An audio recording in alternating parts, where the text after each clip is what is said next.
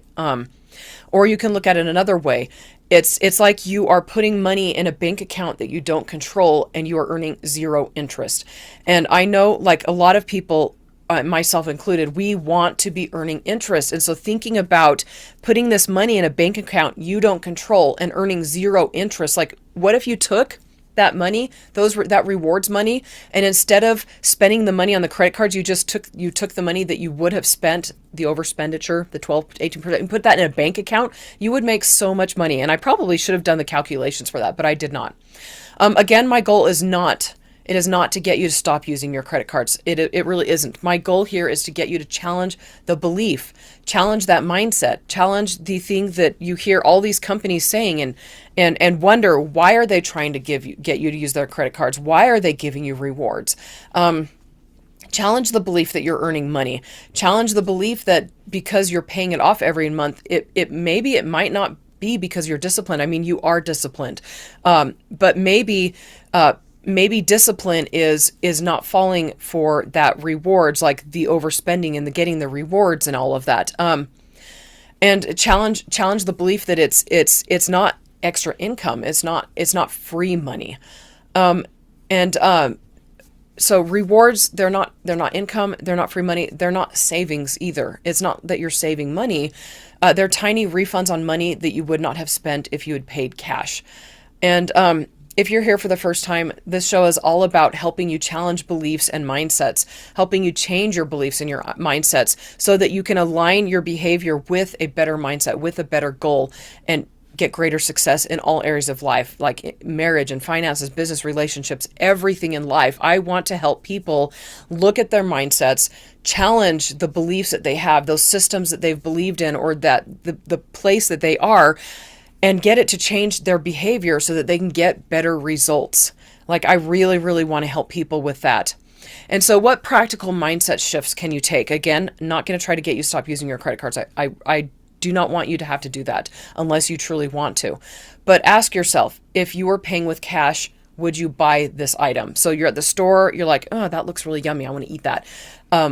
If you had cash to buy all of your stuff, would you buy that item? And if not, then probably maybe don't. Or would I still want this thing if I didn't get points by spending the money? And if you wouldn't get points, if you wouldn't buy it because you wouldn't be getting points, then you probably don't need to buy it. And then also, I want you to start to notice when rewards become the reason for you to buy things, or if you're using them as permission to spend more than maybe you should. Again, okay, so credit cards, they're not evil, guys. They're also not neutral, though. And I'm going to say they're not good. I know that's going to really rub you wrong. But I want you to try an experiment, okay? I want you to challenge me. I want you to challenge me, not with what you've already done. I want you to take the last 1 or 2 months and write down all of your everything that you spent money on. And then for the next month or two, use cash or a debit card on anything extra, any of your groceries, anything that is not a fixed expense, basically. So use your credit cards on things like utilities and subscriptions, things that don't change every month, like your phone bill, and then use, just for the next month or two, use debit or cash on everything else. And then at the end, compare how much you spent after. And at that point, if you spent about the exact same and you didn't what's the word? You didn't purposely mess with the numbers. You didn't purposely overspend or underspend or anything like that. Come back to me and be like, you can give me your proof and say, hey, I spent the exact same amount or whatever. Or you don't even need to do that. You just know that I was wrong for you. So, but compare the spending out after. But also during that time, I want you to pay attention to pain points. Was it hard to not use a credit card? And why? Why was it hard not to use a credit card? How did it feel? And how did it feel to use cash instead of a credit card? Was it painful? Was there did you miss that the pleasure dopamine little spike you get from spending money? I basically want you to pay attention to all of the feelings that you get from using cash or a debit card instead of a credit card. And again, because everything I talk about here, I want to help you lead to greater success in all areas of life. I will count it a success if you experience fewer impulse purchases and you're at the store and you decide not to spend money that you would have spent if you'd use a credit card, or if you are more intentional in how you spend money. I'd also consider it a success if you justified to yourself less about buying something and owned your answers and owned your choices instead of rationalizing them, or like I said, justifying them, or because I'll get rewards later. And also I would definitely consider it a success if you have more cash left over after your test of 1 or 2 months. But also I want to redefine what it means to win with money. I want to redefine that for you. I want to redefine it for anybody listening to this. I want you to think of it not as maximizing your points or maximizing your rewards, but as minimizing unnecessary spending. And so if you continue using your credit card, minimize unnecessary spending while you're building up rewards or whatever, and you're not going to get there as fast. But also that's the whole point, isn't it? To not overspend. So success isn't about a perfect system. It's about having the right mindset. It's about challenging beliefs that might be holding you back. And finances hold people back significantly. And I will be talking about finances a lot because I truly believe that most of us struggle with the idea of success when it comes to money and the idea of being wealthy. And that brings a bad taste to a lot of people's mind. Even the word wealth can cause negative reactions in people. But one of my favorite quotes is by Napoleon Hill, Earl Nightingale, I don't remember, one of all of them. They said, success is the progressive realization of a worthy ideal. And what that basically means is you've got this goal that you're working towards, and as soon as you start working towards that goal, you become successful, because so many people are not working towards goals. And you talk to people on the street, the vast majority of them do not have a solid goal that they are working towards. So the minute you start working towards a worthy ideal, a worthy goal, the minute you are in that progressive realization of that worthy goal, you are successful. You are more successful than the vast majority of people. And so your goal with this would be to spend less and save more. And anything that helps you work toward that helps you succeed. So I want to leave you guys with this thought. What if the smartest money move isn't earning more rewards, but needing fewer of them? Just percolate, let that percolate in your brain for a little while. This isn't about rules or perfection. It's about awareness. Credit cards aren't evil, like I said, but they aren't neutral either. And like most things we talk about in my podcast, real success starts with belief and mindset before it shows up in your actions and in your results. If this helped you think differently, please stick around, and thank you for joining me in this conversation. And when it comes to credit cards, guys, for now, for even just this week, be extra mindful.